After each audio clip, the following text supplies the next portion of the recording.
Welcome back to Melody Loves Death Metal. I'm going to do a quick two-for video today. I already uploaded a video this morning about a CD haul that I got from Dark Descent Records. Make sure you please go ahead and check that out. I talk about some good releases that came out this year. And once again, we've got another new release from 20 Buck Spin that just came out today. It is Friday, July 26, 2024. This is the new Laceration album, Erode. U.S. death metal band, their second full-length album. Their first full-length album, Demise, was out on Rotted Life Records. Was a huge fan of that album back when it came out in 2021. And just 20 Buck Spin made the moves and got them signed, which was a good signing because I'm a huge fan of this band. Straightforward death metal, nothing crazy here. It's not super dissonant, it's not super technical. This is just your standard good death metal album. Great death metal band.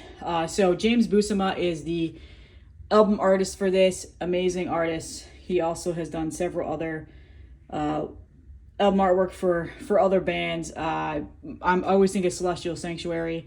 That was probably some of my favorite artwork that he's done, so much to the point of where I just bought a shirt and I wear it all the time. But great guy. Check out his artwork. Nice guy too. We talk sometimes on Twitter and Instagram. So yeah, huge fan. And then here is the back of the album, the jacket, and then printed in your sheets here. Matt Harvey is known for the note for producing this album. Matt Harvey and Dark Corner Studios for producing this record. So yeah, that's just an awesome point to call out here because I'm a huge Matt Harvey fan. And I will say right off the bat, amazing production on this album. No criticism there. I love that inner flooding that 20 Buck Spin has been doing lately with the coloring in there. Just a little small attention to detail that I like to call out. So I have the B1 variant here. It's this, I don't know, merge, whatever, green, black, yellow. That's one side. Here's the other side, stickers. There's several variants as always. I clicked it, said add to cart, and buy. Didn't even bother looking at the other color variants. So yeah, and then here's the hype sticker, which I like their hype stickers that they've been doing lately. They look pretty cool. So there's the vinyl. Wanted to show it off for you. Also, there's tape and CD and t-shirts. So if you're not a vinyl person, you have those options. So what are you getting with this album? Well, it's a 9-track album at 32 minutes long, and my only criticism of the album is that it's too short. Too short. When side B finishes, I'm like, damn, that's it? There isn't any more? It leaves me wanting more. If they could have easily added at least 3 more songs to this album.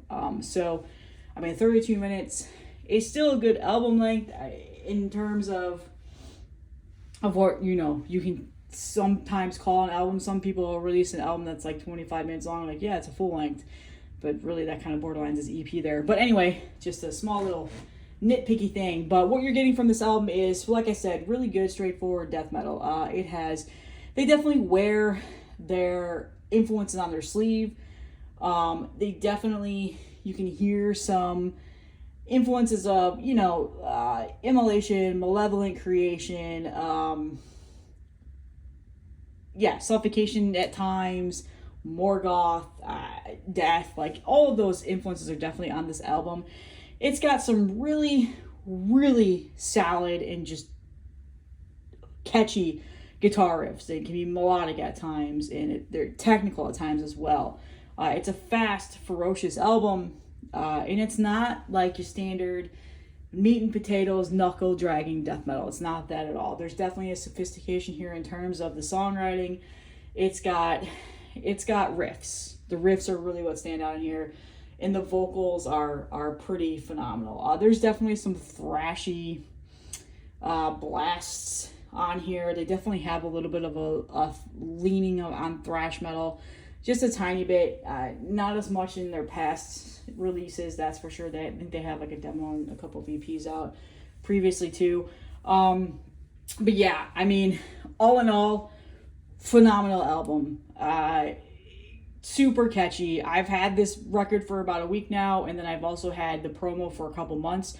So I've listened to this several times since before today, and each time it just gets better and better and better and better. I was hooked from the moment I heard the first song, which I believe was that their single that they released, Degradation? I don't remember. I can't remember what the single was that they released when they announced this, but yeah, I mean, from that first song, I was simply hooked. I Erode, the final track on here, is phenomenal, but again, I just wish it was a little bit longer. Like, that's really my only criticism. So, $20 spin, once again, knocking it out of the park.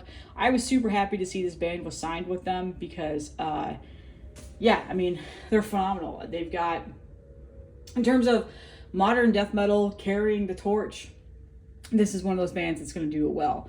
And like I said, it's 2024. At what point does a modern death metal band not carry their influences on their sleeve? Like, really, honestly, like, at this point, death metal's been around for such a long time. It's really hard to write something that you haven't heard already or heard an influence on. So that's kind of like the criticism that I often hear from people that watch my channel is, they're old school death metal heads and they get tired of listening to this new school death metal bands because they remind them of so many of other old school death metal bands. Like, well, I'll just go listen to those bands. And then, like, yeah, I get it. But at the same time, the genre's going to die if we don't continue on making new music and have new bands. Like, I want to listen to death metal forever. I want people to always know that it exists. And I feel like it's going to be similar to a lot of these, like, oldies at this point, or classic rock bands where people, eventually my son's age, when he's in his teens, aren't going to know of those bands. So, I kind of just, I don't think death metal is ever going to die, but I think that at this point, we can't just stay in the past. We have to keep moving forward. And that's great. If you don't want to listen to new death metal, like, that's totally fine. Nobody's holding, like, a gun to your head and saying you have to. Continue to listen to your old school stuff, and obviously, like, yeah, I have those days too.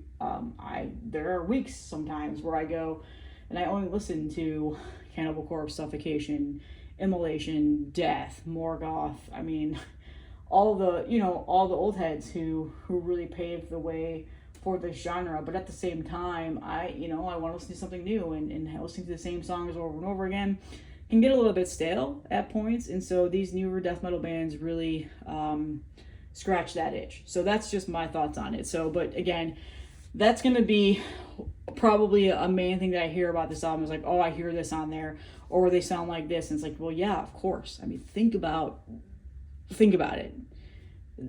You're gonna shine those influences in your songwriting. Like, that's what gets your creative juices going. Somebody mentioned that, and I don't remember who it was. They messaged me on Instagram, and I saw it, and I forgot to respond, so apologies. I have to go back and see who it was. Instagram can be tough to keep up with. I have a lot of messages on there, and sometimes if I'm not following you, they go into my message request inbox, and I don't always see it because that doesn't notify me. And also I get a lot of fucking weirdos messaging me, so they stay in the message requests inbox. Gotta love the internet, man. But yeah, somebody mentioned that this sounded similar to Skeletal Remains, and I guess maybe I hear that a little bit in their older Skeletal Remain albums, when they have more of that thrashier, deathy vibe, death, like Chuck Schuldiner death vibe era. Not so much their new album. I think, Skeletal Remains changed their sound quite a bit, enough to distinguish between the two eras of their band. I guess era, is that even the right word? But anyway, I guess maybe I can hear that. I don't know. Everybody hears something different. Our ears are all trained differently. So yeah, now that I've gone off on a tangent forever, really, really good album. It's got really, really good riffs. Like, that is the one standard call that I want to make. And then the vocals are simply phenomenal. I'm a huge fan of the vocalist. I forgot your name, so let's figure this out here. Luke, is that yeah, Luke, if you're watching this, I'm a huge fan of your vocals on here. They just are so good. Really good production all around. 4-piece. I'm assuming Eli and Donnie, you guys are either brothers or cousins, which is also pretty cool. Damn, I like that guitar. Anyway, yeah, check this out. Really good album. $20 spin, gets my nominee for the best label this year. Gonna be high up on the list here. I mean, I've already got Sivarus and Slime Lord and Atreus and Sam Pantley on my list. Like, $20 spin just is killing it this year. I mean, this is, yeah. So that's all that I have today. I hope you guys have a great weekend. Let me know your thoughts on this. Please check it out. It is a good album. It's worth it. Again, doesn't reinvent the wheel here, but is just a really, really good death metal album. So see you guys in the next one.